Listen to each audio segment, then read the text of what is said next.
again, like I'm just kind of trying to make sure that I'm piecing everything together. That like like that this magic system at least makes some kind of sense towards the end of the story. So when I look back at it, I can at least say that okay, I could buy most of the shit that happened, most of it. I mean, like in instances where characters do things, that's a different topic entirely. Like for example, how Bond could literally have ripped open the hearts of like as many individuals as he wanted to, but chose not to. We we can just put that one under the rug. We don't want to, be too controversial. I mean, we'll see. Cause it like I don't get why you guys are like making it. Well, look, I didn't put that much focus on it being sentient or being able to attack on its own because we've seen so many different abilities that are similar to that in a certain time extent, maybe not exactly the same. So like, but I don't even think that was the weirdest part of it because like I was just noting that, like, just its functions more than anything else. That was the thing that was interesting to me, which is like how it was functioning. That's all. Yeah, Zarsa was just making the comparison that it's similar that from what we've seen of King's ability in Guardian already. Like just trying to make some form of connection there. who else has taught me like that? Diane's golems. Yeah, Diane's golems. True. Gloxinia's everything. Yeah. Gloxinia in general. Just in general. Delore as well with his own golem. So basically golems, if you can make a golem, Yeah. I was about to say, just generalize like golems or golems of the not goddess kind, but the white golem. Holy shit, that's going to be a thing at some point, I'm sure. Did y'all see fucking Galther? Oh, with the pom poms? No. I'm gonna read this out, and I'm gonna see if y'all niggas got it. Wait, what? Which page? Page 4, I guess if you want to call it that. It's different. We're gonna get different numbers, but he says this is the world of the captain's heart, so we cannot directly interfere here. That's why instead we all came to tell the captain our feelings or our feel. Yeah. What is the matter, Galther? Shh. Read between the lines. Like I brought that up, man. That is such good character development for Gotha. Like he's finally learned. He's finally learned because remember back in I'll just call it season 1. Remember he couldn't. They all told him read the room, Gotha. People don't like to air their dirty laundry. People need moments and stuff. You can't just keep interrupting, right? That's something he was bad at in season 1. Now we come all the way through his discovering his heart and Nadja and all that shit, and finally, I didn't think about that. You know. I thought it was an odd scene, but it makes sense now.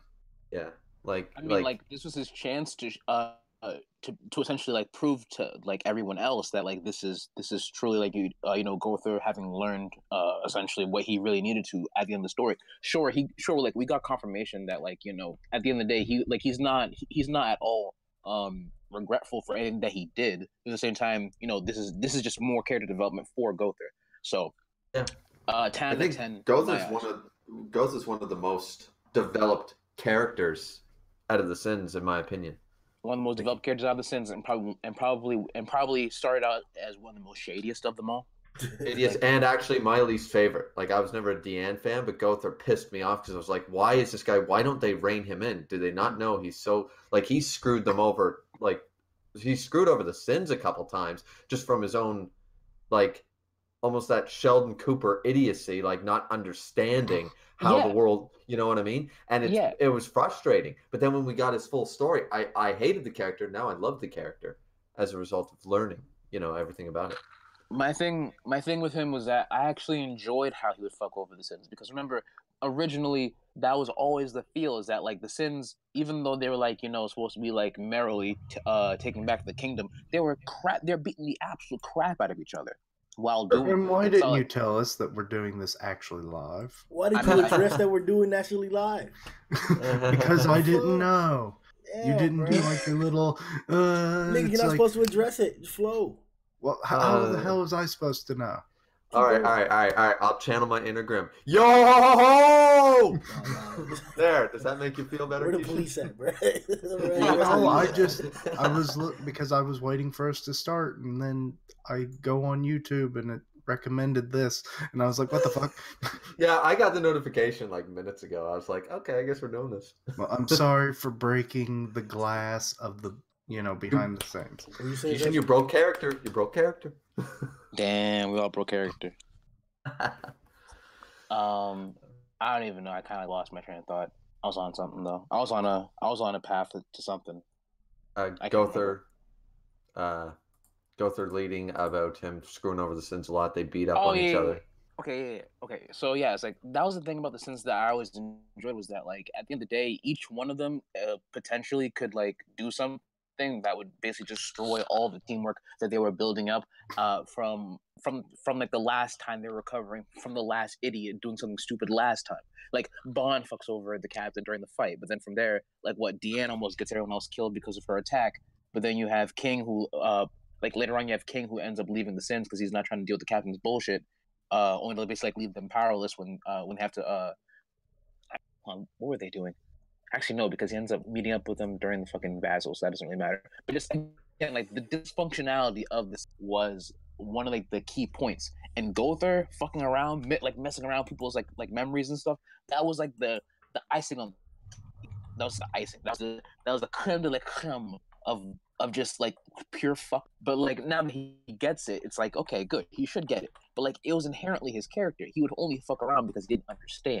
Like. Right. And that's the thing about it. Like it was so innocent, even though like he's given lust as his of all the things, he's probably like, the most innocent character out of all of them because he's literally like a child.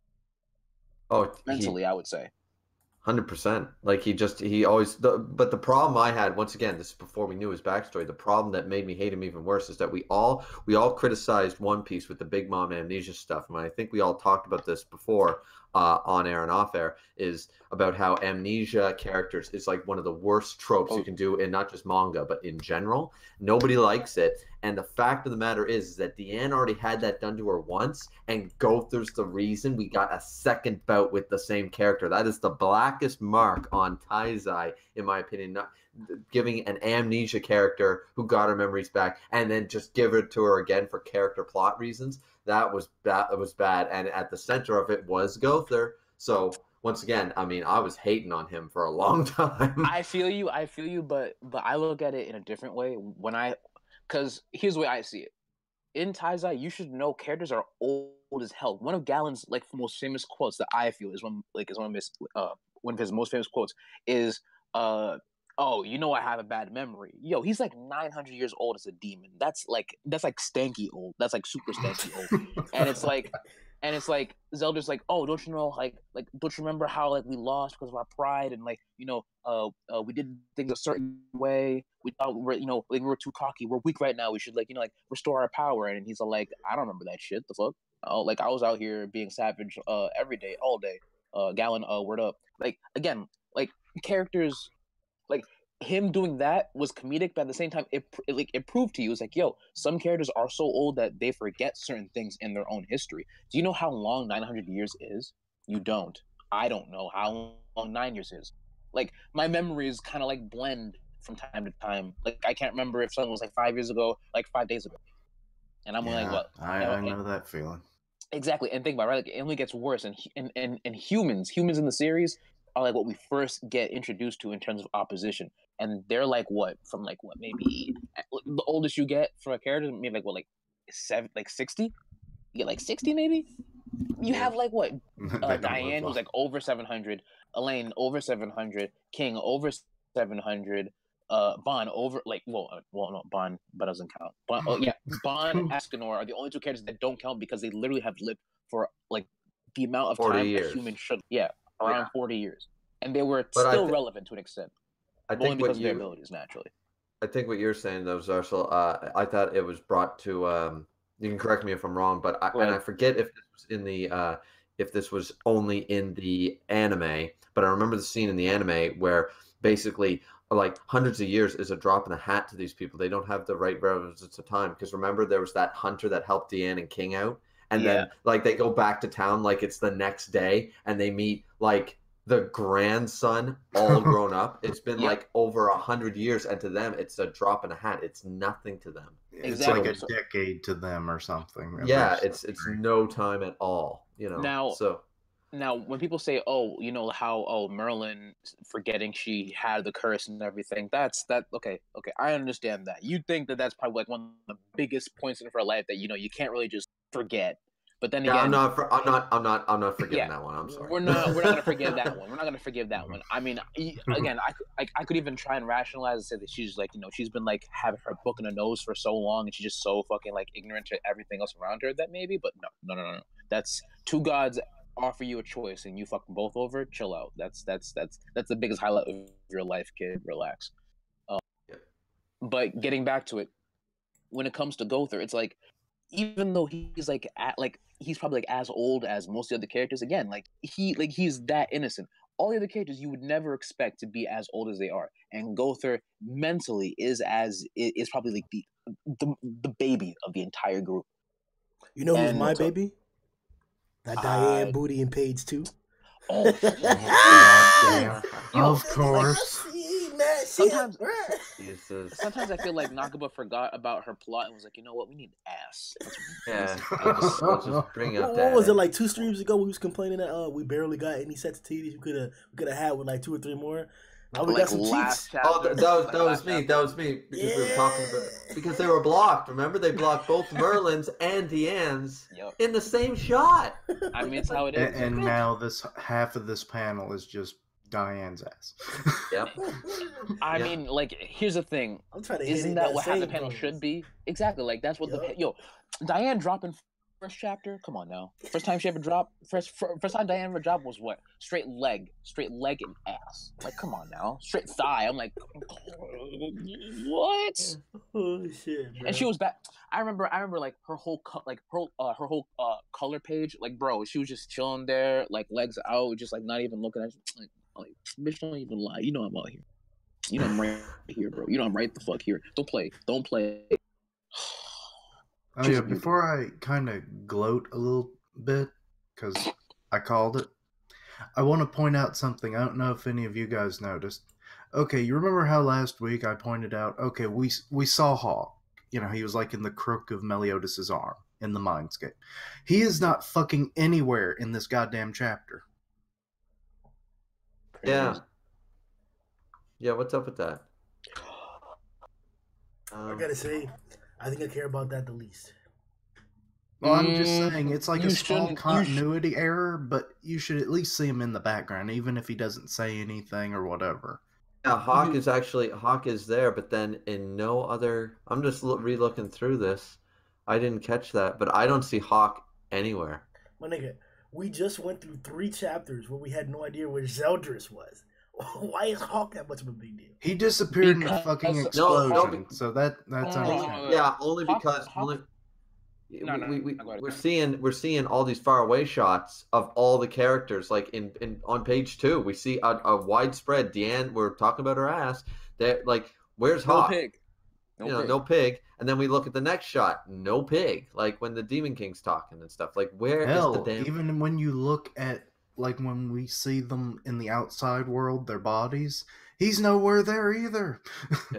Was that I think that's just an error. Like the whole male's wings was 6 and then it was 4 when he was in commandment form. You could maybe well, okay. I don't know because they might have been looter shows because like he had like his wings kind of like breaking off, so like you kind of saw them in certain places where they shouldn't technically be. He's saying before. He's saying this is before he was back to his normal self. That's true. That's true. He might have had some errors here and there. Yeah, I mean it's happened before. Like I said, bro, Zeldris disappeared for like 4 chapters, man. We ain't know what the fuck was going on. We was like, why aren't you doing anything? And he showed back up. So I got no. We were like, I'm just saying, it's a small thing. Come on now. Like knee deep in a fight. Just noticed it. That's all I was bringing up.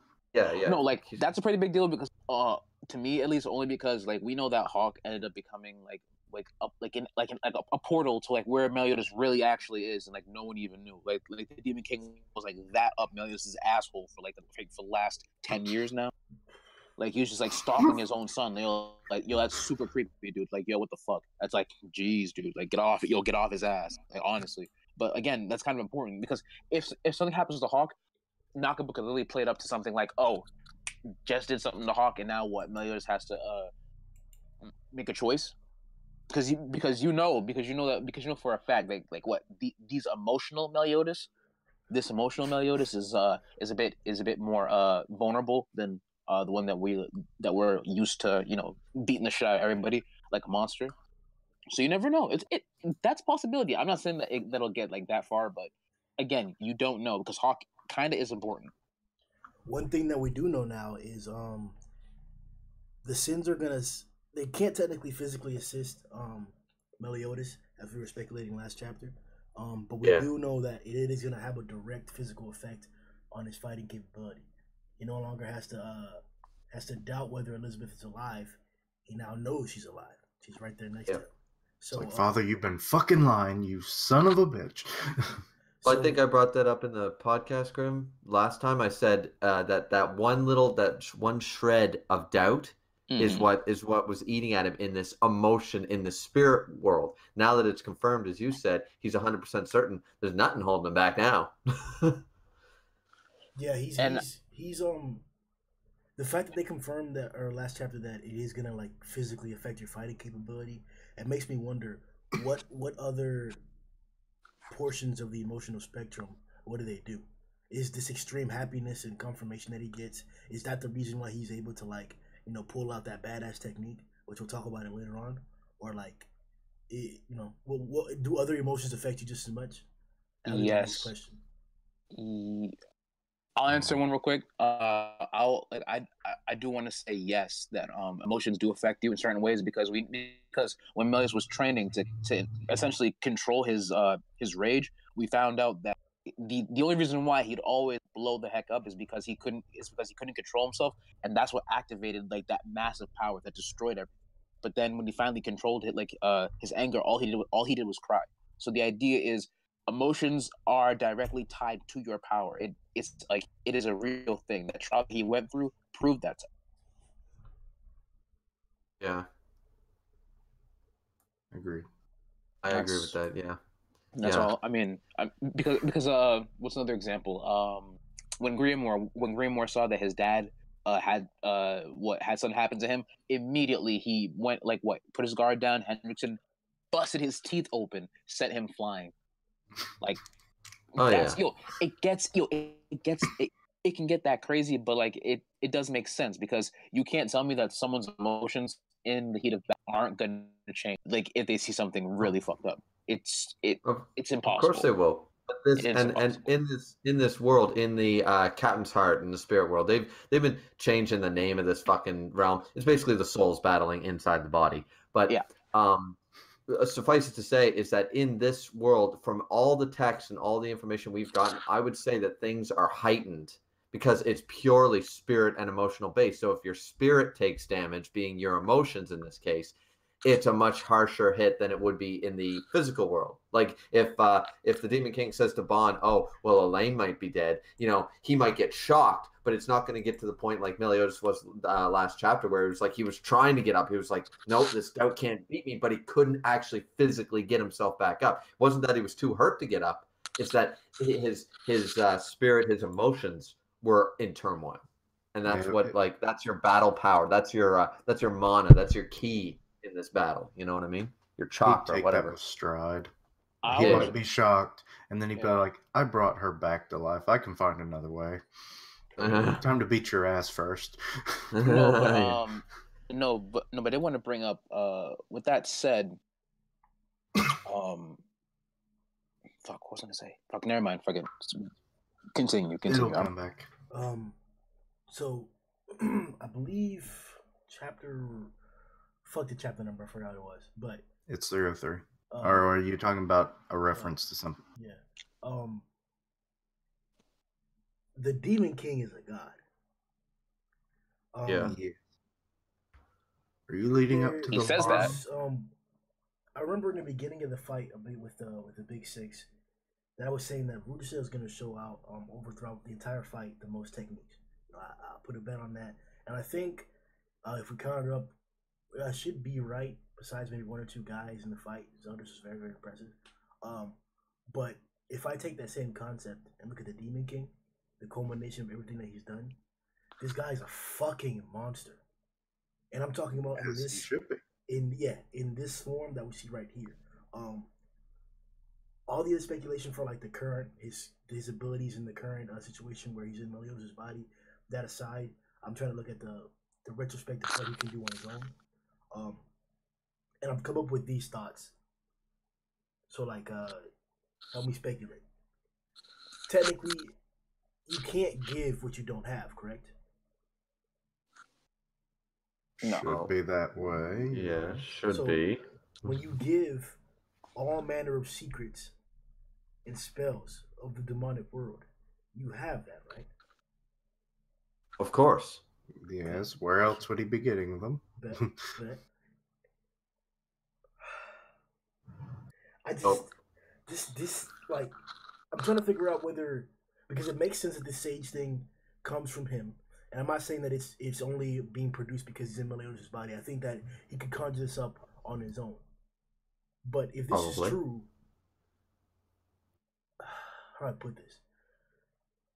Once again, how do you beat the Demon King? You need Clearly enough dudes to do it. Clearly in a punch fest. You need enough dudes to do it. That's what I know. They don't have enough guys. I know that for a fact. The problem, like, I don't want to get into a whole power scaling debate here, but the problem is that just like with the Sinner, the Demon King has, to me, become disappointing considering his overall presence leading up to this fight and seeing the massive amounts of shit he pulled in Purgatory. Hold on. This is my fault. I've said it wrong. I don't want to get into comparison for plot. I'm talking about just his capabilities in comparison to other capabilities in the story. If we look at everything in terms of like fighting ability wise, not plot involved, not he got to this point, did that. Just look at what they've been able to do on screen. Well, then there's no contest. The Demon King has shown the most feats. Like, he's just shown to be a total monster. And he summoned a mask that did a town level destruction with can rapid fire that shit. And was rapid firing that. Yeah. So yeah, I think it brought down like 6 shots before Zeldris came through and stopped him. So they're probably in just a big hole now. And I'm kind of disrespected you said town, bro. I was thinking city. Camelot's well, yeah, but it's like a shire, which is like a town. Yeah, I mean, you could say it's a county-wide. I don't know. It depends on the size of your county. It depends on the size of your town, you know. Remember, that shit looks like it's engulfed Camelot, bro. Yeah, but I don't think that blast is exactly strong enough to wipe out all of New York City. It looks like it would destroy a good chunk of it. That's why I said town level. When I think city, I'm thinking L.A., New York, Tokyo. Like, is that blast big enough to wipe out all of Tokyo? Construction techniques. Go ahead. Construction techniques and how much there is to even destroy in the first place. Yeah, that's the thing. We're not talking about a concentration. Like, all right, when we say city, we all can agree that in all the different genres that we've seen different kinds of cities. In One Punch Man, because it's a modern day, we see a shit ton of buildings within a certain area. In Taizai, an entire country will be within a wall, but that wall is supposed to be exceptionally big. Like, by all intents and purposes, the size, what we see of Leonis inside of the wall is indeed about the size of a country. Like, it's supposed to be. They told us that way. It's just that we see it a little bit differently through our visual aspect. But that is an actual country. So that's why I'm saying, like, that the perspective that we got from this, like, sure, there may not have been a lot of buildings, but that was a huge ass area. There's a difference between a capital and a country. The country is like the overall size of like your actual territory. The capital is like, you know, where it's all bustling and everything's happening. It's the whole idea. Well, we battled in the capital of Leonis, but that's just like one in the entire country, because like they go from town to town, village to village. Depending on whose territory they're in, a holy knight can, you know, like exert their force in there, or they could clash with another kingdom. Yeah, we have to keep that into consideration too. So when you say that, oh yeah, you know, Camelot's like completely destroyed. I mean, they've been shitting all over the goddamn place for the last 20 odd chapters now. I want to say 15, 20 odd chapters.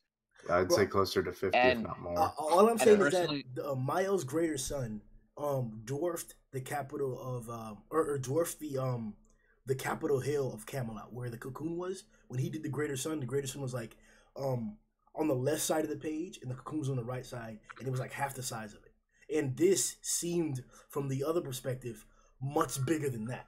So that's what I'm saying. Like, are we really gonna call these attacks not city size, city scale, or like? I mean, I would fold and say sure if you want to call it citywide. I just referred to it as town size because I didn't see I didn't see the proper scope. Like, yes, it looks very impressive. It looks huge. It looks like a whole This is a landscape. town back in like the in medieval times. So it's kind of hard to tell. Like it's not like buildings are being trashed and destroyed because the buildings aren't that big. A castle is probably the biggest thing you'll get in the entire area. And a town in the English countryside is very big, right? Like these are like 3, maybe 4 stories high buildings. Yeah. Exactly. Like we're not getting too like the landscape is kind of difficult to really gauge exactly like how powerful an attack is. Like don't get me wrong, I'm not saying that like the first shot wasn't insane or not incredible. It was Camelot definitely fucked, but at the same time it's like we kind of saw exactly how widespread the explosion was because you could see the big blast back. You already saw houses being pushed away by the destruction, and from there it was kind of just the explosion kind of settling in the air after the fact, basically the big mushroom cloud. I mean, again, don't get me wrong, it's a big attack. Would I say that it's a city level attack? I mean, the Demon King's energy bomb was already fucking pretty disgusting to begin with. This is just bigger than that. So yeah, city attack, definitely a city attack. Sure. Well, I mean, I'll agree to that. I just call it a town attack because it's a town and he blew it up. That's the reason I refer to it as town. But if you want to say it's city level, sure. I mean, it's just that I'm saying, it's we can agree that all right. So the things we've been agreeing upon is the amount of things that are in the area that's being destroyed helps not determine, but it helps us see or get a better perspective of the size of the attack. But because there's a lack of those same structures, it becomes more difficult, right? It's not saying that there couldn't be a continent level attack. We just ain't see a bunch of cities get blown up in it, correct? Right. Okay, bet. All right. Because I'm trying to all right. Sanctuary once again tanked this attack, and with Rudisill in a weakened state. So I think this is the second feat that adds to Sanctuary's defensive capabilities, and I don't know if you guys noticed, but since day one, I've been trying to compare which is more effective, which is stronger, which is preferable, darkness or arc. And we're getting to the point where they're yeah. So you'll take arc? Let me hear your opinions on it. I'd say arc. I mean, just this one technique, it's not even a new variant of it or anything. I have multiple sanctuaries, piled on top of each other. No, it's just the same basic move. Now, be it because he's in a stressed state, maybe he's pushing more energy into it than he did the first time, or because you know how that typically goes when you're pushed into a corner, you go all out, which further explains his rate of deterioration, maybe. Yeah, because he lost his head. What about you, Beaver? Darkness or arc? Well, I mean, Arc clearly has an advantage.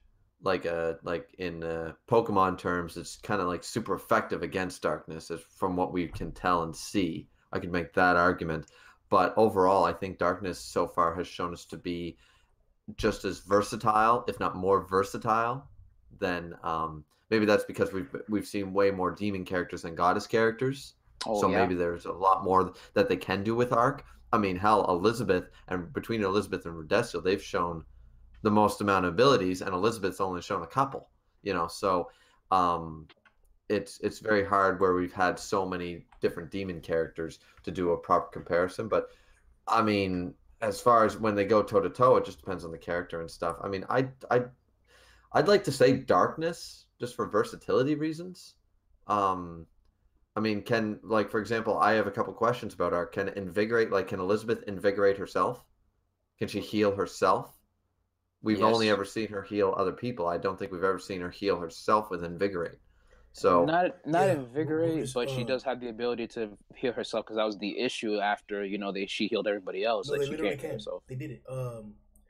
When the Union of Stigma, the second Union of Stigma, Rudicer was drunk with Charmeleon and Saria, and then he sobered himself up with Invigorate.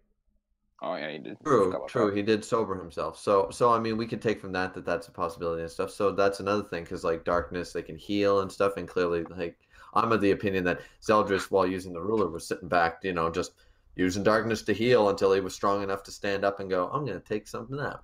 So I imagine there's probably a limit to that. Like if you're so far damaged, like you're missing multiple limbs, like part of your face is gone and shit like that. That's another thing Probably that can't do that. Do you think that's it's another thing like that I wanted to bring up too. Actually, when it comes to the Demon Clan and that darkness, a lot of people want to be like a lot of people, like a lot of the fans want to think that it's like the end all be all for like most topics. In reality, it's not. That like even if you have darkness, a demon who uses darkness to fly and you can imagine probably heal themselves can get cleaved in half by a holy knight and stay dead. So you can imagine that no matter how, like again, like depending on severity of a wound and how powerful a demon is, that darkness can really be either like your best friend or a waste of time, complete waste of time. When it comes, and it varies because as you mentioned, we've seen lower level demons get cleaved in half by regular knights. We've seen Esterosa get incinerated by a cruel sun, and then he was able to not only defend against it, but then heal himself completely on his skin. And then we also saw the one pulverize Zeldris, and it took him quite a while to recover, even to an acceptable state, not even completely, to an acceptable state. So I can agree. It all depends on how much damage you're taking and how you're taking. But So do you think this works almost like for comparison reasons, like a smaller version of the homunculuses in Full Metal Alchemist, where they have a certain like no spoilers, no spoilers. I hear you. Oh, okay. all right, Okay. all right, hold on. Anyway, all right, fine. No, go ahead and say it. I'll be back in like 15 seconds. Go ahead. Okay. Like I was just gonna say for anybody who's watched that, like how it constantly like they do have a set limit. Like yeah, they can get burned up, they can get cut up, they can do all that stuff, and they can heal every wound. But eventually, their Philosopher's Stones run out. Like is it something like that? Eventually, darkness gets to a point where you can't conjure up enough darkness like a mana pool. As I've always stated, I think that this series has a mana pool. It just hasn't been stated in black and white. It does, but I'll bring you back to this idea here. Remember when Meliodas saved Elizabeth from Derriere, right? He punched her her guts out along with her ribs, and then she was literally passing the fuck out because of the pain. And then Monspeed had to shake her up to wake her up to use her magic in order to heal herself. So the idea is that like depending on the individual and how powerful they are, basically done. And the situations, like darkness can help, like darkness can heal you, but even if you have darkness and like you took an attack that anyone could heal from, if you're not aware of it or you're not ready for it, you can die. Demons, like perfect example is this: if you get your head crushed as a demon, as a giant, as a human, as a fairy, you're essentially done. Done. Vampires get their heads cut off, done. Undeads get their head cut off, done. But the only person who that doesn't apply for is an immortal. It's the only thing. 1 second. Brian Cancel says, what? No, the only way to kill a demon is to destroy the 7 hearts or destroy them on a molecular level. That is true. But if I remember correctly, the quote that Esterosa said was that all demons have 7 hearts, and if you if you stab all 7 hearts or destroy them all, that they will die no matter how strong. But that doesn't mean that you can't kill them in other ways. In particular, we've literally visually seen, aside from the example with Bond, people just strike those red or gray demons one time with tremendous hits. Whether it's Nishi, the swordsman guy, whenever he's cutting them in half, and we came back after Esteros' defeat from Escanor, or Arthur sitting there just cutting through niggas. We've seen plenty of lower level demons just die from single attacks, and I don't think Arthur and Nishi were just like hitting all 7 hearts with 1 slash or whatever. 1 slash, yeah. Yeah. Agreed. Actually, heck, what was it?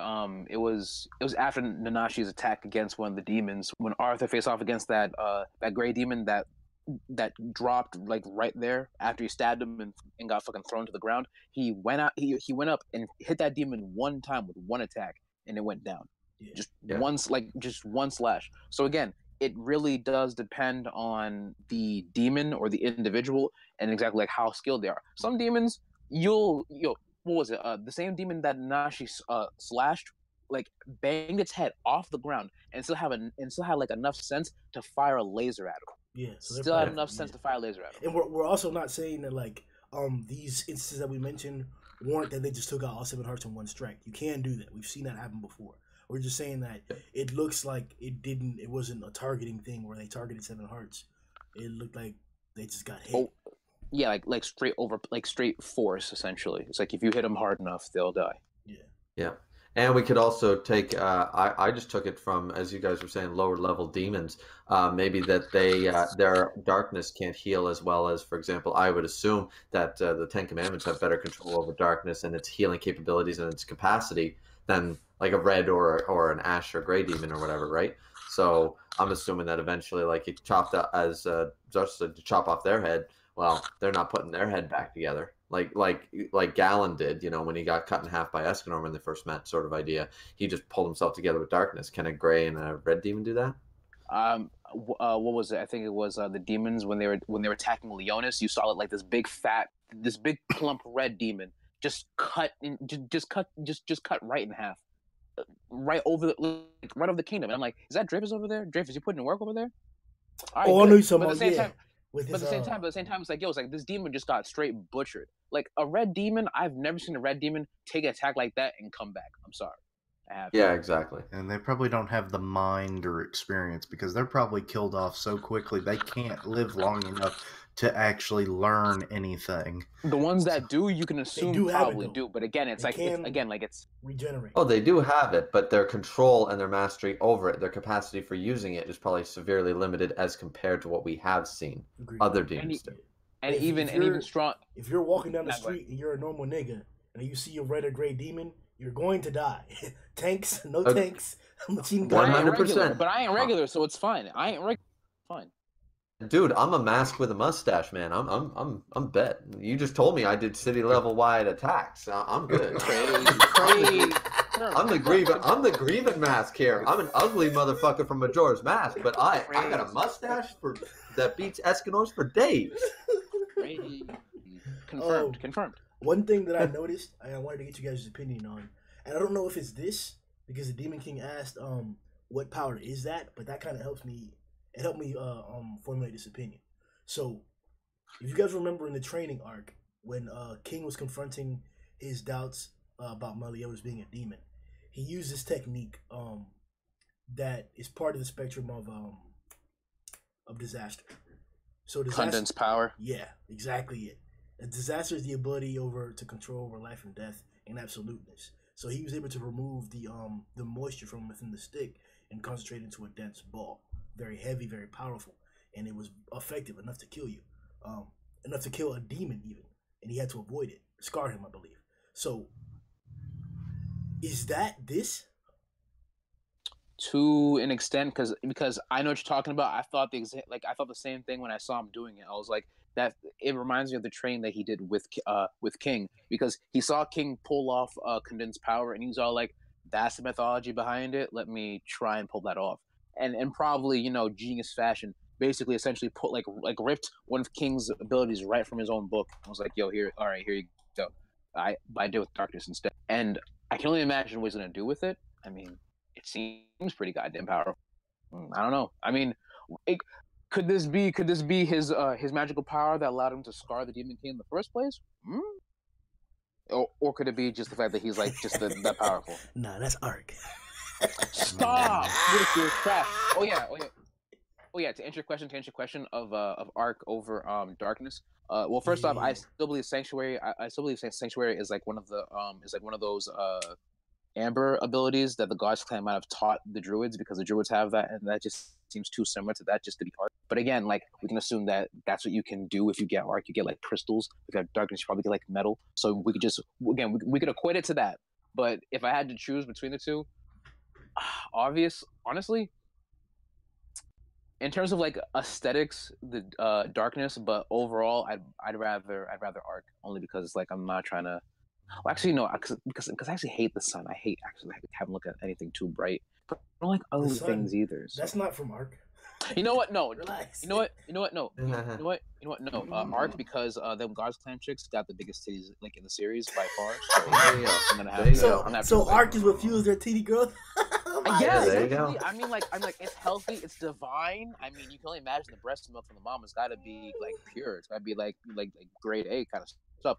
Demon Clan. I mean, don't get me wrong. Like, you know, Dariary like fit, but she's like, you know, she got like that. She got that. She got that. Like, I go to the gym every day and like I'll crush your dick. Fit attitude. I'm like, sweet Jesus. Yeah, actually, in chapter 134, we saw him already use these balls. He just never actually attacked King with them, right? So yeah, I'm looking at the chapter right now because he like King explained what he did, and then so Meliodas went like half demon mode, and then all of the like all the darkness on his body slowly condensed, and then he took it off his body, and then he had this one ball of like static darkness. So we saw that he knew how to do it. A massive darkness. Yeah. And he was like, what? So it's like, okay. So we knew he could do this. We just never seen them in form, but he's basically using them the same way King kind of gave him the idea. It's like, so. Yeah, I was wondering about that. I didn't really pay attention to that. I didn't really notice the black balls in my review, to be honest with you. I didn't remember them being already somewhat. Oh, Grimm, stop being 13. The training, honestly, like 14. the Ishtar arc was one of my favorite arcs because like it was just like them training. I figured that we'd probably get some more. Maybe they'd use like some more tools and everything. Like the incantation orbs. That's another thing that like I didn't like about Taizai. Like the further we got to the story, the less we focus on like those interesting points of like, you know, like the story. For example, when we get Bond, he steals a knife from a chick and describes the craftsmanship of the knife itself and says like, this person who made it, its weight's pretty good. It's like, yo, we didn't get like we got that. Some of like the sacred treasures a little bit, Excalibur, sure. But like we did like again like we kind of like fell off on that, and same with the incantation orb, fell off on that too. It's another thing. It's like, and the incantation orbs are like act very similar to the commandments. Small, massive energy that has a spell or an effect, and it's basically placed or used on somebody. And thought about. But again, like I feel like we kind of forgot about that, and it's kind of pissing me off a little bit. But the orbs, you probably would have to recharge. The commandments are a little bit different.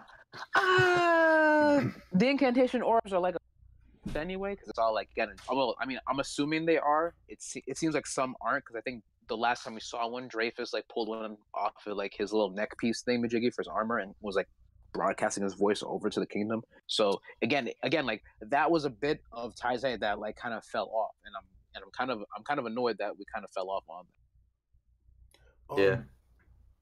So next we're gonna hop onto the sighing sage for a moment. So let's start with the aesthetics.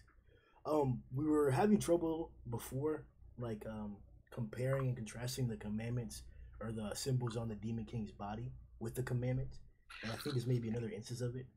I'm not sure if these symbols are actually the commandments, but I've been trying to figure out any possible connection or any speculation that could be like having a similarity or any resemblance. I think I have two, and I posted them in both in the screen and in the Discord.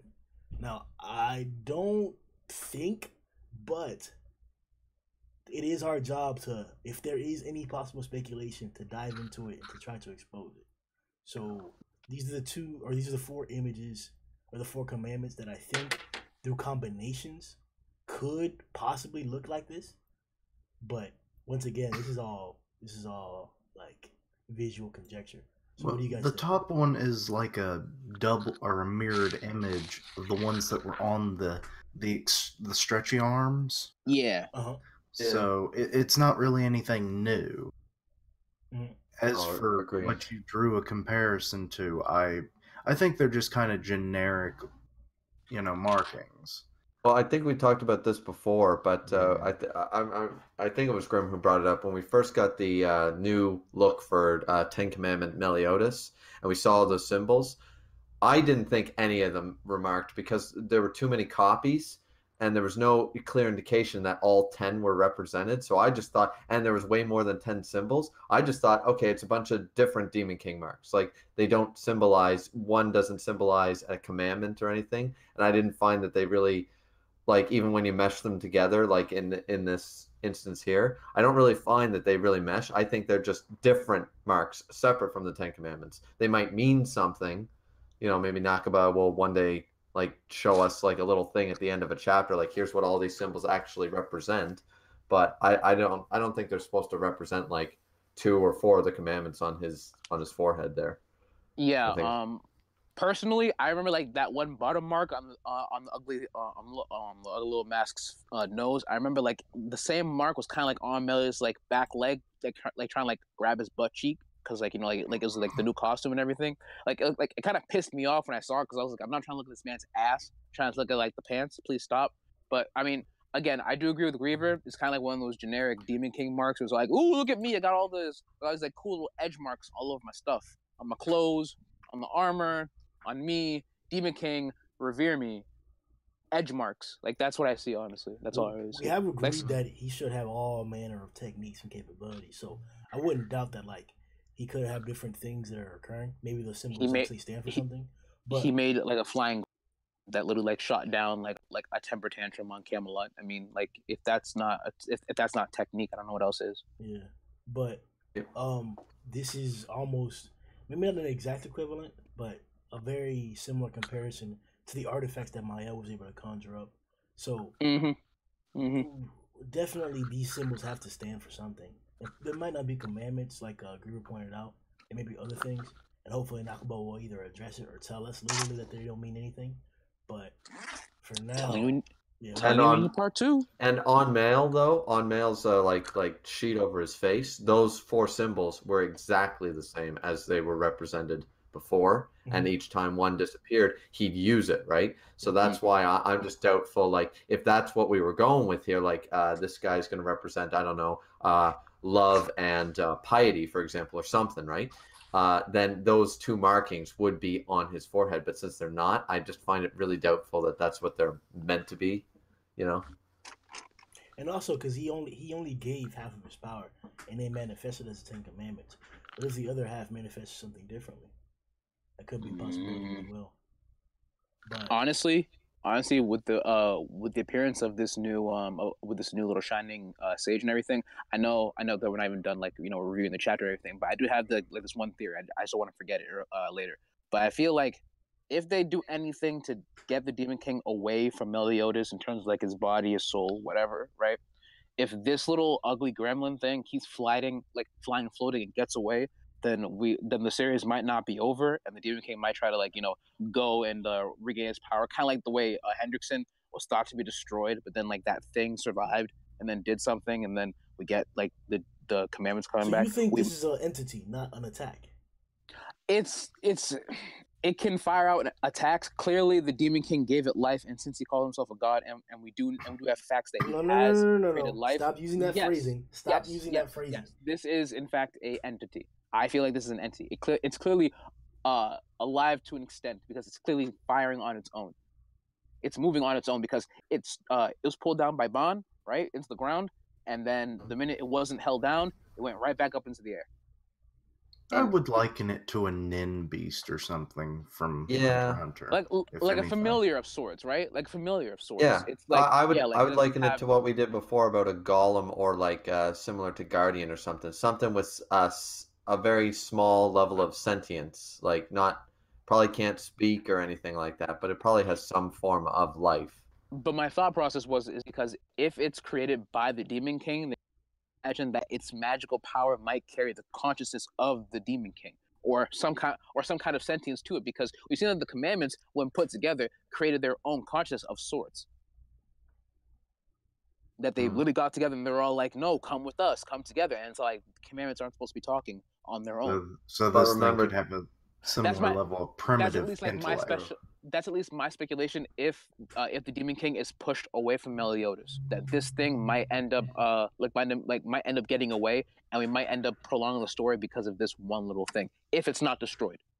I was going to ask that question. do we all think it's destroyed? What?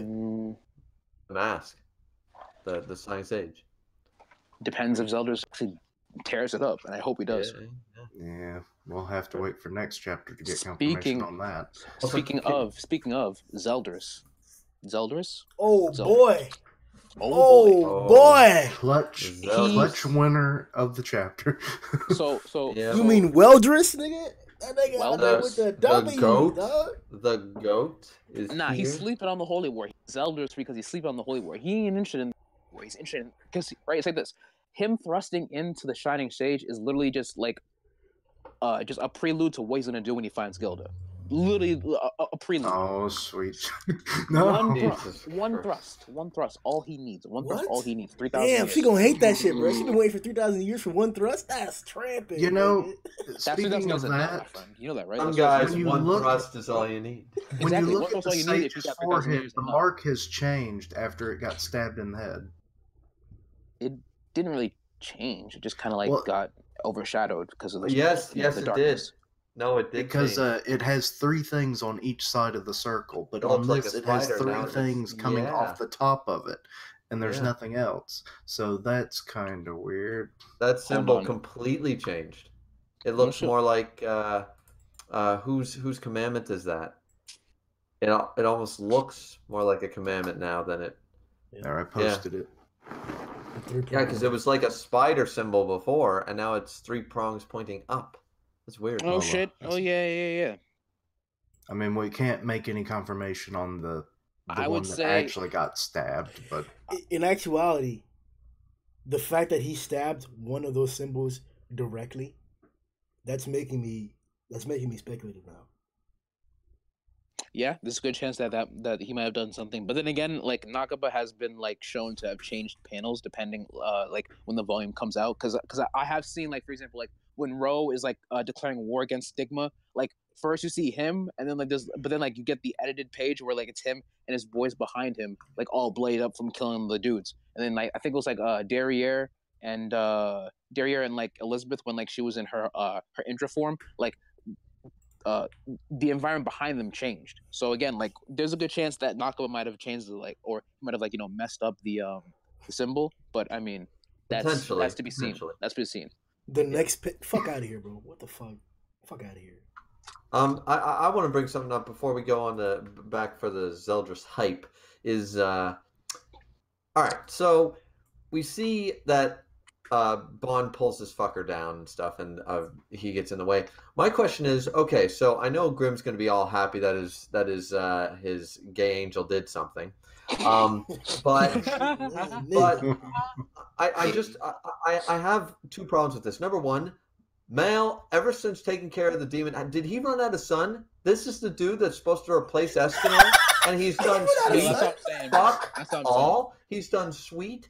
Fuck all. And he goes, there's no way to defend against this. Well, why don't you pull out another Greatest Son and try?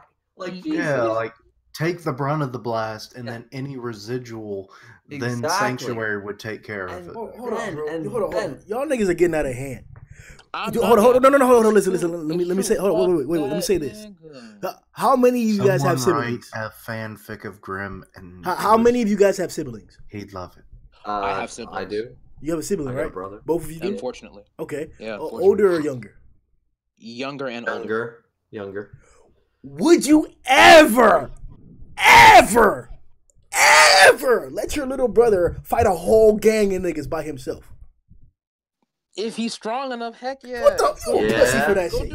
Fuck no. Hold on, Grimm. I'm not saying Radestiel shouldn't have done what he did. I'm saying that Mal just standing there while his brother's huffing and puffing, and he goes, "There's no way to defend against that." He let him do a Greatest Son against the Sinner Demon. Why the fuck wouldn't he let him do a Greatest Son against this thing? Yeah, not only that, there's no indication that this little thing that the Demon King made technically has the same resistances to magic. That's not what I'm talking about, bro. I'm talking about the battle, bro. Everything in this story, his entire storyline is based on his love for his brother. Why in a battle situation where even when they told us that this nigga is the leader, confirmed the leader, not the strongest, the leader, Why would he have any initiative in what's going on, bro? It's just Rudisill, bro. Rudisill leads the way in every scenario. Back 3,000 years ago, when it was Tarmiel, Elizabeth and Sariel, who was leading the way? Who was giving commands? Every time. It's Rudisill, bro. That nigga leads the way.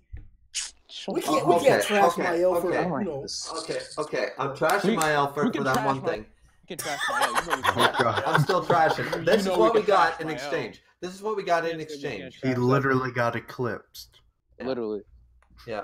And the other problem is that I'm glad Grimm brought it up. Is like everything he does for his brother, which is fine. But I believe it's on page 15 here. After he does this Nehru's Love reject from Ocarina of Time, he goes, Lord Rudesiel, brother, and he goes, I won't lose you ever again. Not my friends, nor my little brother. Your friends? Your friends? You mean the pawns that you wanted to sacrifice? Not a single fucker here is your friend. Not one. Sure, you should say, oh yeah, I'm not letting anything happen to my brother. This is the dude who's willing to sacrifice his own goddamn goddesses for the sake of winning this genocidal war and maniac Hitler version that he's got going on. And I understand. Like, I don't get the whole friends concept. Not a single one of the sins is his friend. I understand. Okay, simply put, I understand that when it comes to Hendrickson, he might have like a begrudging respect for Hendrickson. You act like he wasn't already redeemed, bro. Fair enough. Hold up, bro. Really, Take those two fingers about your ass, Griever. No. Hold on, listen. Nakaba redeemed him. Nakaba gave him his redeeming speech already. It's because you haven't accepted it. Doesn't mean that it's not going to mull over. You can take as long as you want to accept it, but Nakaba gave him that redeeming speech already.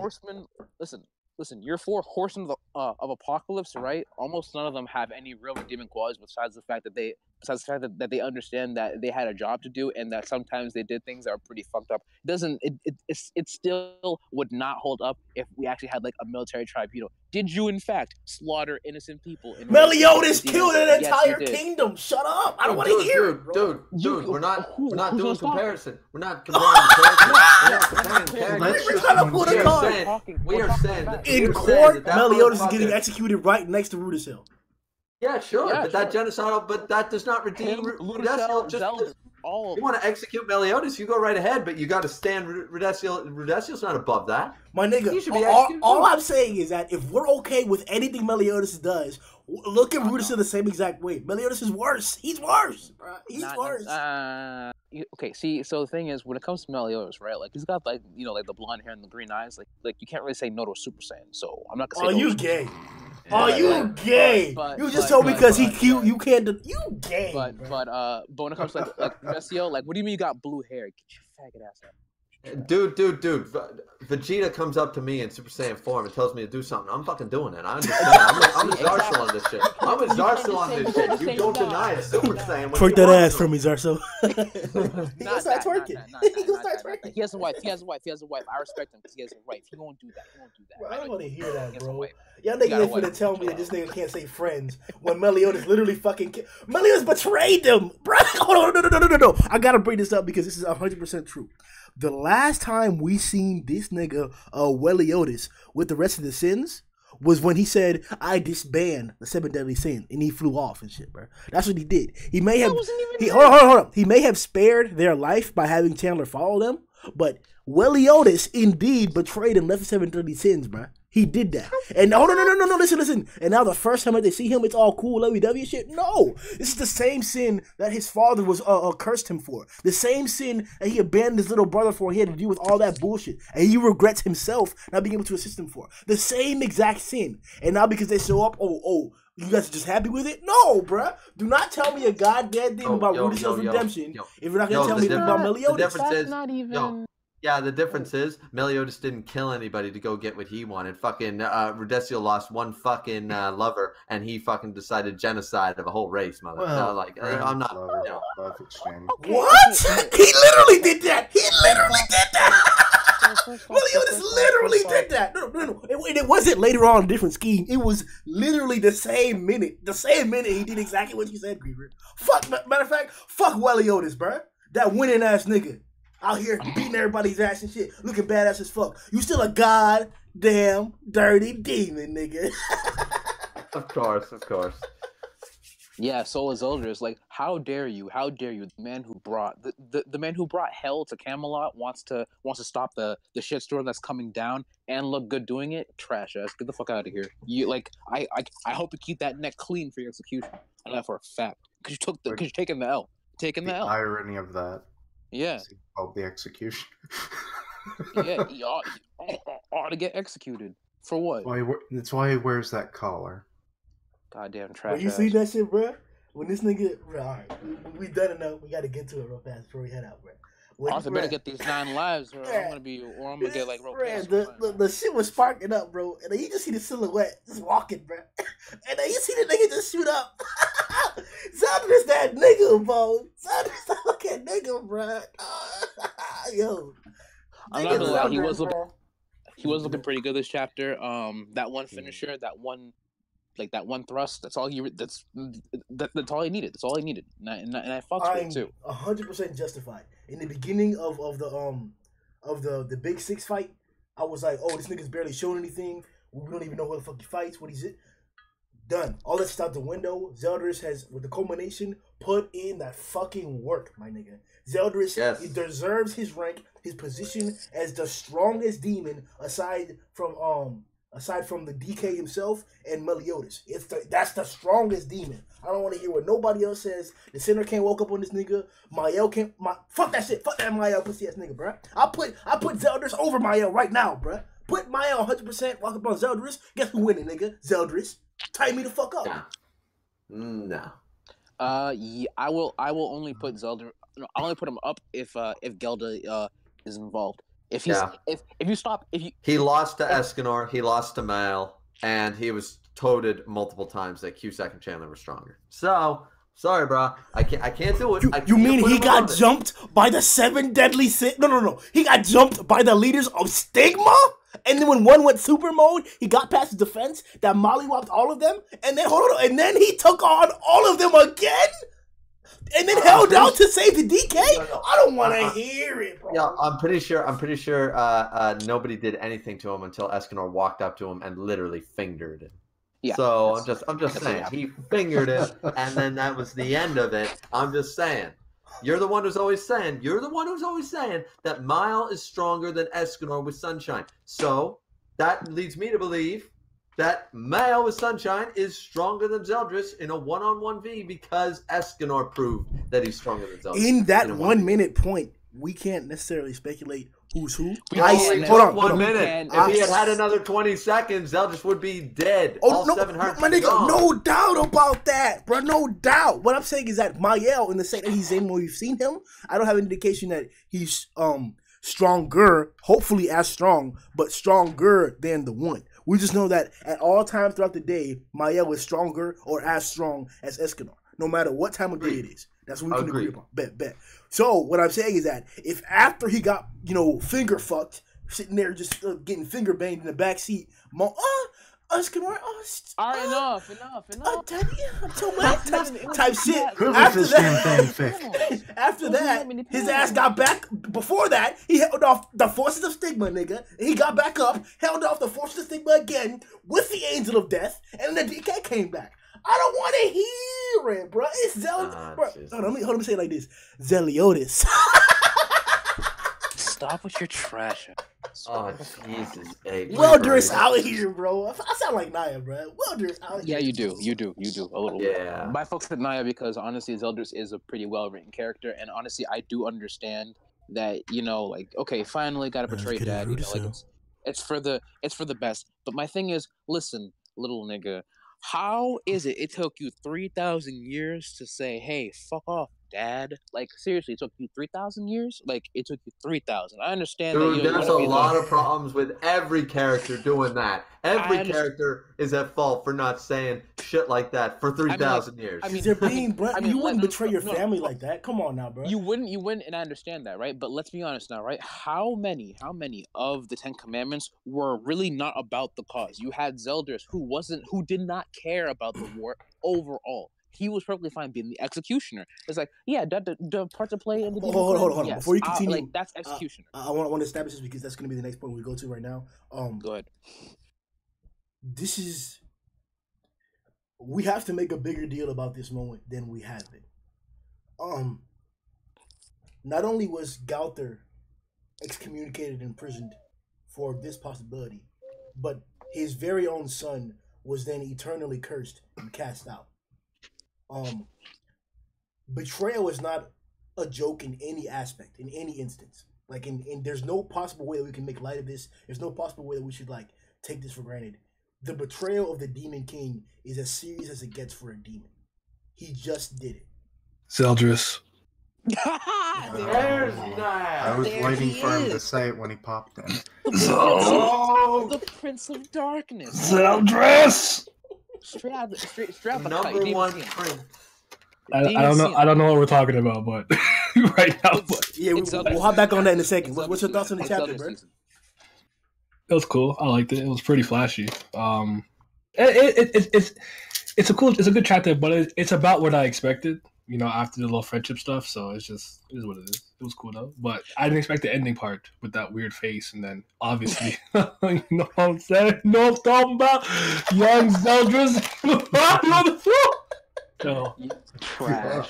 So trash. oh, where was he last week? I told you he was chilling. He good. I wasn't tripping.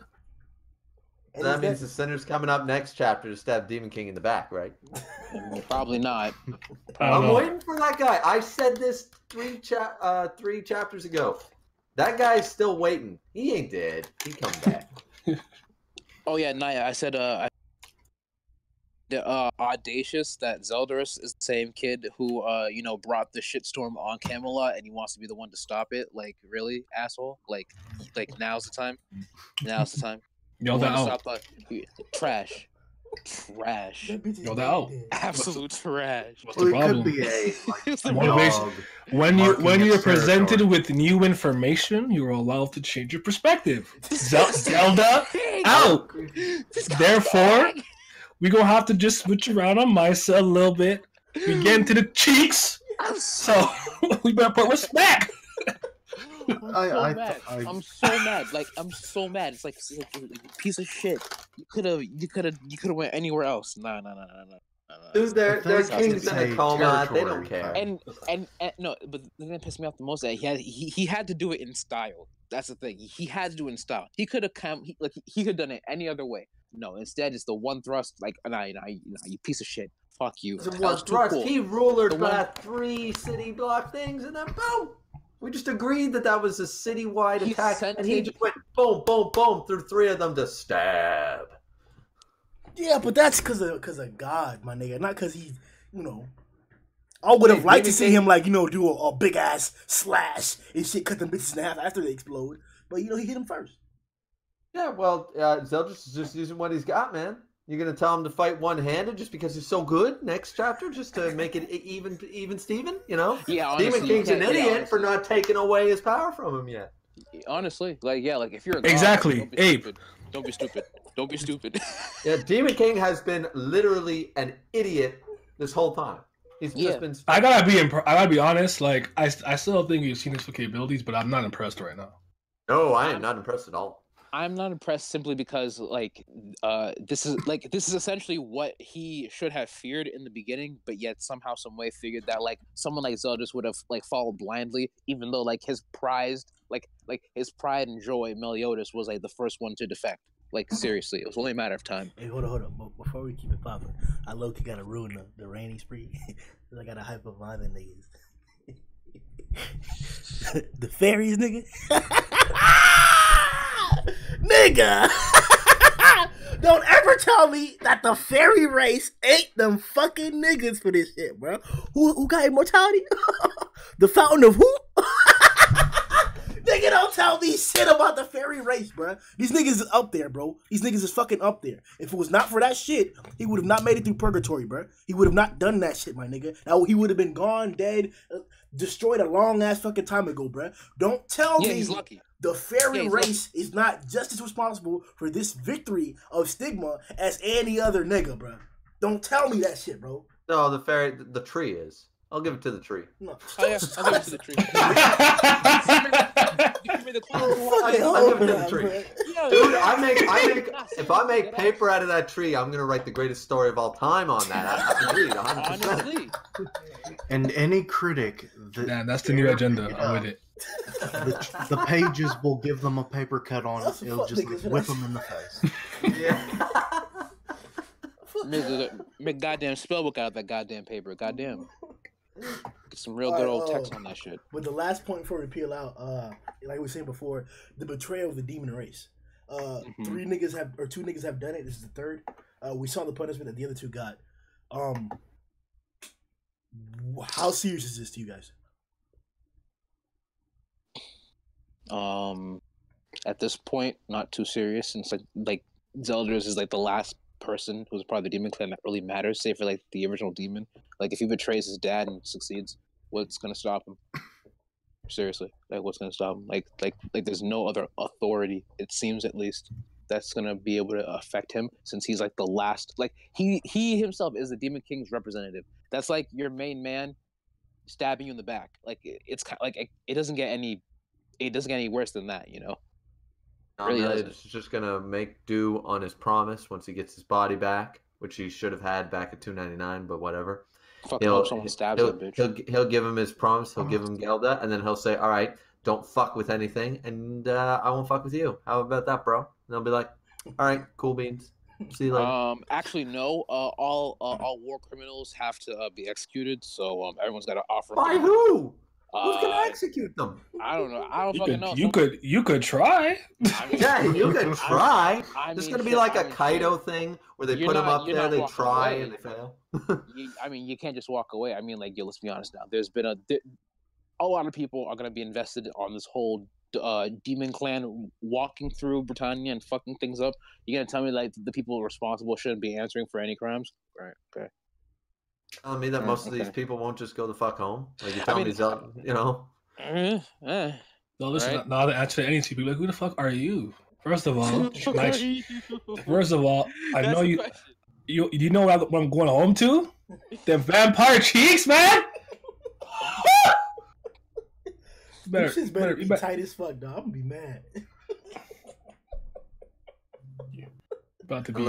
Unless Meliodas already did kill her, and he lied. Ooh. Nah, you didn't do that. He not. Oh, I don't. He not that raw at all. No, I reread. He loves his brother. I reread. What was it?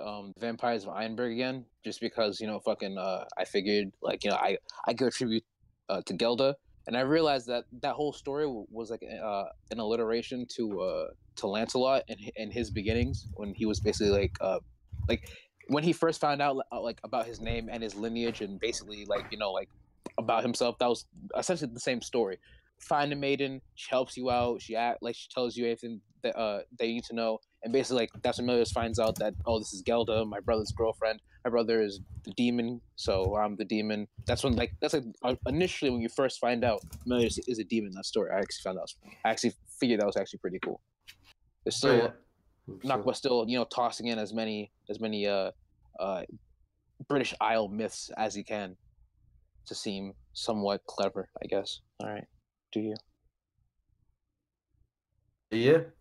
Anyway, Zeldris season. I really do like that black sword. I really do like that black sword. I always figured that if Zeldris were to master or really be Kusak's disciple, he'd do that if it got melted. I was really happy when he did. And again, the way the energy was crackling, as he stabbed the goddamn thing. Oh, thank God, that thing was ugly as fuck, dude. You really did help me out. I'm pissed off that you destroyed Camelot, right? And you brought this shit upon us. But at the same time, good shit for the stab. Low key, that thing was ugly as hell. Man, fuck Camelot. Fuck out of here. Yeah, fuck Demon Clan. Camelot. Straight human clan out here. Get out of here. That Heathens. destroyed that shit, bro. Heathens. I don't want. That shit gone. Sorry, bro. I don't hear. Yeah. Also, the heretics. I'm sorry. Where's your king? Oh, yikes. Yeah, exactly. It's unfortunate. We all know that Bartra's the true king, man. Just accept it. We got Leonis. We're good. Honestly, I was thinking about that too. It's does Bartra have the strongest power? Because he literally foresaw the downfall of the Ten Commandments. Doesn't that mean that he auto wins the story? No, what? Kinda. I mean, who employed? What? Bartra? Yeah. think about it, right? Like his power literally was like, the 10 Commandments. We got to get the 7 deadly sins. We need a mute button for you. Not think about it, right? It was proven that Bartra had a vision of the 10 Commandments and the 7 deadly sins facing off against each other, and that the 7 deadly sins were brought together for the express purpose of taking down the 10 Commandments. And this all came through Bartra's visions. That's part of his power. Okay, what does that have to do with him being some unstoppable That's pretty unstoppable. That means like if he foresees your death, like you're kind of fucked. You're kind of fucked. Okay, but what does that have to do with him? I can still put a knife to his neck and he gone. That's all. You do that, what? Right? You do that. What is your point here? Stop. Zeldris out. Zeldris is out. Trash. He's not out. He's not out. You just admitted that it wasn't, so you going back? You in the step back? I don't know. Okay, fine. Whatever. Yeah. Whatever. Yeah, and there it is. Oh, Jesus. And there it is. The goat ended the chapter. The goat will start the next chapter, and the goat will finish what he started. That's all I'm gonna say. Oh, by the way, if he dies, I'm pulling up.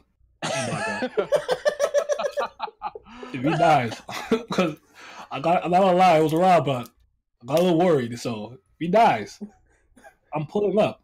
That'll be good. You could definitely see this happening, like if Gelda turns out to actually already be dead. Especially, like I was gonna say, especially if she's dead, like, I'm gonna join her in the afterlife. Like, who I'm pulling up with the guns? The Romeo and Juliet? That wouldn't be too bad. No. That would be too bad. That would be too bad. And then, like you're getting your wish. And then she wakes up, and then he's dead, and it's damn.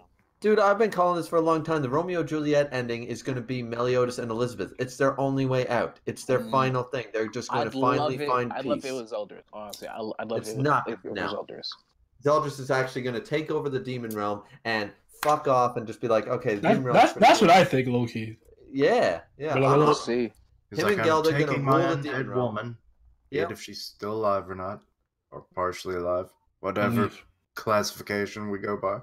Believe in the power of love. Zeldris will make a pact with the goddesses to leave them the fuck alone. They'll leave them the fuck alone. Everything will be like, all right, we're just going to go our separate ways. The mortal plane, we won't involve ourselves anymore. Zeldris because it's just that easy. It's just that easy. Bad gonna be getting cheeks. Zeldris getting cheeks. Whoo! My ghost in the afterlife getting cheeks. My ghost getting cheeks. A scanner. I don't know about him. I don't know what's gonna happen. Yeah, probably. I gotta say this. This is for you, Zar. So, Brian Cantor says, this is Meliodas, by the way. Arthur, this is no longer a place for humans like you. Get lost. Fuck Camelot, nigga. Represent. And. But that's a line from chapter 254. He hurt. I'll never forgive him. I'll never forgive him for it either. Never. Come on, bro. It doesn't matter. A greater son and a sign sage, bro. Come on. It doesn't matter how many tears. It doesn't matter how many tears. How many actions. No, fuck the There is no Camelot. You guys literally destroy everything. Like, there's no good demons at all. Like every single last one of them destroys every single good thing. Why do you guys have to destroy everything? And for my boy Monty didn't. Because we're demons. Rawness and swag out. Get some hands. No. Think about it, right? The only reason why you guys do this is because you guys are trying to get your dicks wet. Like, are you serious? You guys just can go find a small room and go get your dick wet and you can stay there? Just go find go find a room. Nah, we have to traverse through thousands of years just try and fuck. Like, oh god, Jesus. Hold on. I need my whoa. I need my dick wet. I get in the shower, man. It's not complicated. Hold on. Was Grimm born before the possession event happened? No, after. No. Nigga, that's Fraudren's son, bro. No. Before. Fraudren's the only demon getting cheeks out here. Before. Was before? Oh, before. All right. He was alive. Yeah, because he mentions his son when they first encountered him. So. Okay. Yeah. I was gonna say, shit. That's the only demon getting cheeks, bro. I think so. I'm just out of 10. A literal demon spawn at that point. For respect. You put the sword to your neck. Too easy. Thank you guys for coming. Yo! Oh, Jesus Christ. Nah, deadass. Grimm's gonna have to start copyrighting that shit. That's twice in one. Nah, I'm deadass. I'm about, like, niggas Twice better one stream. tighten up, bro. I ain't with that shit already. What? But that's it for 303 guys. Tune in for the next podcast. You finna get that shit popping as well. This chapter was badass as fuck. Had a great discussion. Hopefully next chapter Weldris and Weliotis can put in some more fucking work out there and shit. We also need fucking the Demon King to show up a little bit, make it a little bit harder, bro. Just a little bit harder, though. What's going on, bro? What's going on with your ass, bro? Come out here. I with didn't that gloat fire. as much as I thought I would. Say again? The gloating. Oh yeah. Cause you called that one thing about the DK attacking in the last chapter. So yeah. You know, check that shit out. Just picture Granddad from the Boondocks, except instead of new shoes, Prime's right. There you go. See y'all boys next time. Like the video, subscribe and shit. We on that road to 1K, nigga. We almost there. See y'all boys next time. Yo!